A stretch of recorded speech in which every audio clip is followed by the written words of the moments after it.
Pour une nouvelle vidéo, et dans cette nouvelle vidéo on va parler de Corona Render et Vray, la comparaison entre les deux. Je reçois pas mal de questions là-dessus. Joël, entre Corona Render et Vray, qui est le meilleur? Si je devais choisir entre Corona et Vray, quel logiciel de rendu que j'allais vous conseiller? Moi, pour ma part, personnellement, si tu utilises Corona Render, c'est un très bon moteur de rendu. Si tu utilises Vray aussi, qui est vraiment un très bon moteur de rendu. Donc ce qu'il faut savoir, c'est que Corona Render est une dérivée de Vray. C'est-à-dire ils ont regardé Vray et puis ils ont tiré Corona Render dans Vray. Donc vous devez comprendre ça. Donc pour quelqu'un qui comprend très bien Vray, comme moi, comme d'autres personnes, n'aura pas de problème au niveau de la compréhension de Corona Render. Donc l'objectif de cette vidéo, c'est de te montrer tout ce qui est paramétrage et tu vas voir qu'entre les deux, il n'y a pas de différence.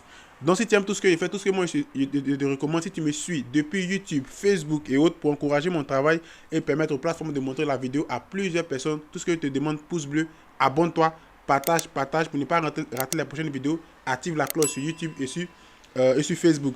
Si tu veux avoir des fiches PDF pour des logiciels, des documents au niveau de la construction et tout ça, je te laisse le lien. Tu t'inscris sur moi à la newsletter et tu auras tous ces éléments-là dans ta boîte mail. Peu importe sur YouTube, peu importe sur Facebook, peu importe sur Instagram où tu me suis de manière générale et aussi où tu es tombé sur la vidéo.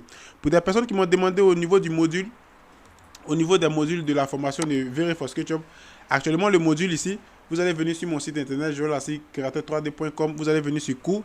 Ici, le cours numéro 1, c'est Vray. Donc, Vray pour SketchUp. Donc, vous allez voir ici, tout le module vraiment ici. Et au fur et à mesure, je suis en train d'actualiser au niveau de l'animation côté Chaos Vintage de Vray for SketchUp. Je n'ai pas encore lancé de formation Vray 3ds Max, Corona 3ds Max, mais c'est des trucs qui vont venir dans l'avenir. Et le cours numéro 2, ça sera Lumium et la Landscape. Mais ça, je n'ai pas encore acheté des modules, mais quand même, tu as déjà une idée de la chose. On va aller rapidement dans 3ds Max pour des gens qui m'ont posé vraiment beaucoup de questions là-dessus. Vous allez voir qu'entre les deux logiciels, il n'y a pas de différence. De manière générale, ici, vous allez voir, on a quoi? On a Create Corona Camera, la caméra, tout ce qui est caméra de Corona Render. On a Corona Camera From View. On a Corona Light, on a Corona Sun. Vous allez voir qu'on a presque tous les éléments aussi côté Vray. Il y a ici, Corona Vray. On a presque tous ces éléments aussi côté Vray. Mais vous devez savoir que Vray a un peu plus de fonctionnalités que Corona Render. Mais en termes de rendu, les deux sont bons. Les deux sont bons. Le rendu va dépendre de celui qui utilise le logiciel. Donc si tu utilises Corona Render, travaille avec le logiciel jusqu'à ce que tu comprennes même le logiciel. Je n'ai pas dit pour quelqu'un qui fait des rendus à peu près. Quand je dis à peu près, je n'ai pas dit que tu ne fais pas des rendus réalistes, mais quelqu'un qui comprend le logiciel, c'est-à-dire quelqu'un quand il y a des problèmes, il sait résoudre, il sait où il va partir, où il va toucher, et puis pour que tout ça soit réglé de manière générale. Donc si tu utilises Corona Render, va à fond, tu utilises Vray, va aussi à fond. Donc vous voyez ici, on a les proxys. Et les mêmes éléments, vous allez retrouver aussi sur Vray ici. Vous voyez Vray ici, on a les proxys. Vous allez ici, on a le décalque.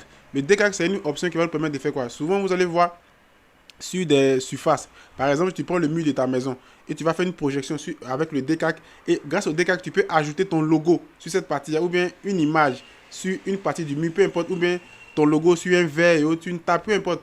Apporter des imperfections, c'est un truc qui est vraiment très intéressant. Et vous allez retrouver aussi la même chose aussi sur Vray. Décalque, vous avez Corona aussi, décalque. Vous voyez que dans l'ensemble, c'est pratiquement la même chose. On a aussi exportateur de proxy de Corona Render. On a aussi la même chose aussi côté Vray.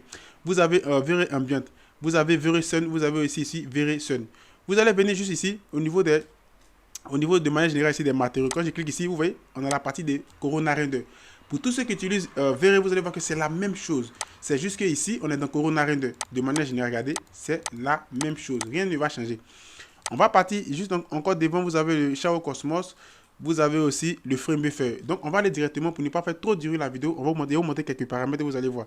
Vous avez aussi le frame buffer de Corona Render. Regardez, lorsque je clique, qu'est-ce que vous voyez? Là, c'est le frame buffer de Corona Render.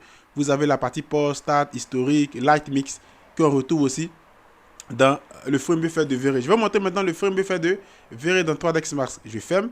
Je viens maintenant dans le frame buffer de Vray pour 3ds Max ici. Je l'ouvre. Je fais oui. Et vous voyez que voilà le frame buffer de Vray dans 3ds Max. Vous voyez ici.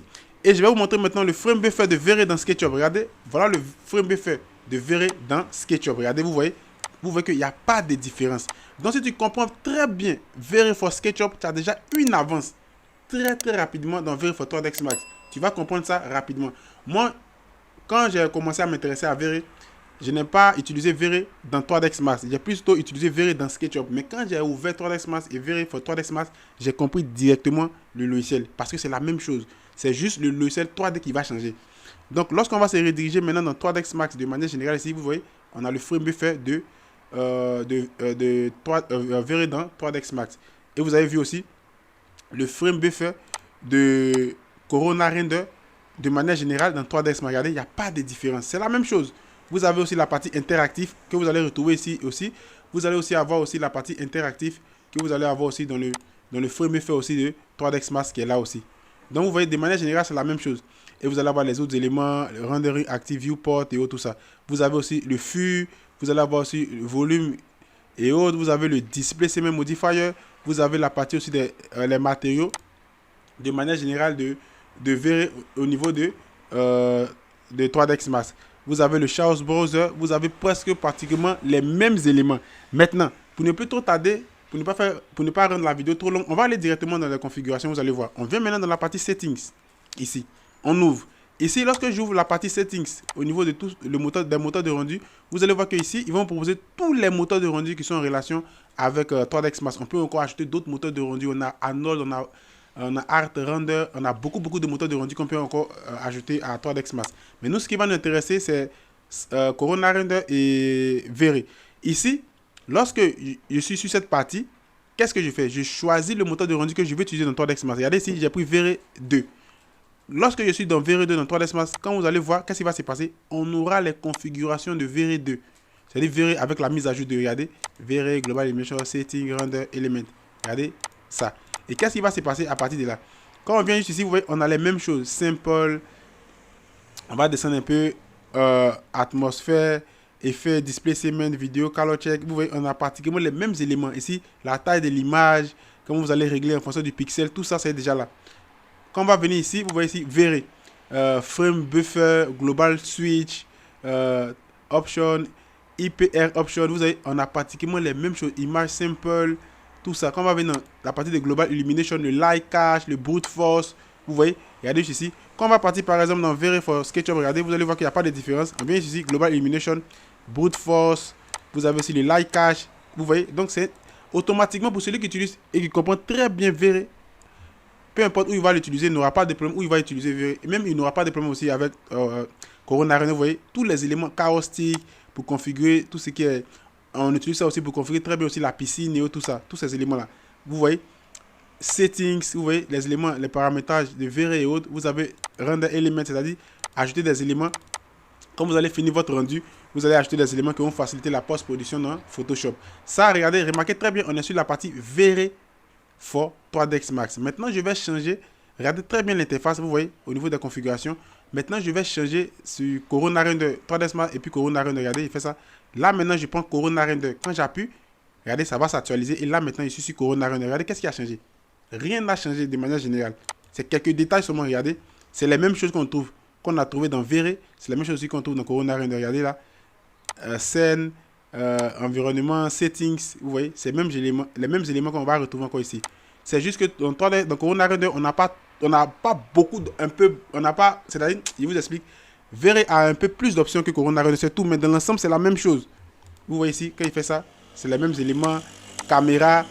C'est les mêmes éléments encore ici, performance, système, éléments de rendu. Vous voyez, éléments de rendu comme on avait vu dans V-Ray, regardez ici. Quand je vais dans V-Ray ici, quand je vais dans éléments de rendu, ajouter, regardez. Quand je clique, vous avez les éléments de rendu. Quand je vais venir aussi dans Corona Render, regardez, je change éléments de rendu. Regardez, quand je clique ici aussi, on a les éléments de rendu aussi de Corona Render. Donc, dans l'ensemble, pour des personnes qui m'ont posé la question entre les deux, s'ils devaient choisir l'un pour travailler, si tu prends Corona Render, tu auras de très bons rendus. Si tu prends V-Ray, tu vas aussi faire de très bons rendus. Tout dépend de celui qui utilise le moteur de rendu. Tout va dépendre de celui qui utilise le moteur de rendu. Si tu comprends très bien le logiciel, tu vas faire des rendus de qualité. Il y a beaucoup de designers qui utilisent Corona Render pour faire des rendus très réalistes. Il y a beaucoup de designers aussi qui utilisent aussi V-Ray pour faire aussi des rendus très réalistes. Donc peu importe ton choix, c'est de très bons moteurs de rendu. Et moi, si je devais te conseiller deux moteurs de rendu même, il y a V-Ray, il y a Corona Render, les deux premiers, et puis Lumion aussi va suivre. Et puis après Enscape. Donc voilà un peu les détails que j'ai voulu vous donner en termes de comparaison. Ne cherchez pas à comparer, choisis un et puis travaille très bien avec lui. Tu vas voir que le résultat sera vraiment exceptionnel. Donc voilà les conseils que j'ai voulu vous laisser. Si tu as aimé ma vidéo, tout ce que moi je te demande, n'oublie pas de me suivre sur ma chaîne YouTube qui est Joël Assis Créateur 3D. N'oublie pas aussi de me suivre aussi sur mon compte Instagram si tu veux te former Tu as tous mes liens en coordonnées. Si tu veux créer des rendus pour tes projets immobiliers, tes animations aussi, tu as tous mes liens en description. Et aussi, tu as le site internet pour avoir beaucoup d'options. Au niveau de mes formations, si tu as le site internet, sur le site internet, tu auras toutes tes informations au niveau du site internet. Et sur ce, je vous dis à la prochaine pour une autre vidéo. Ciao!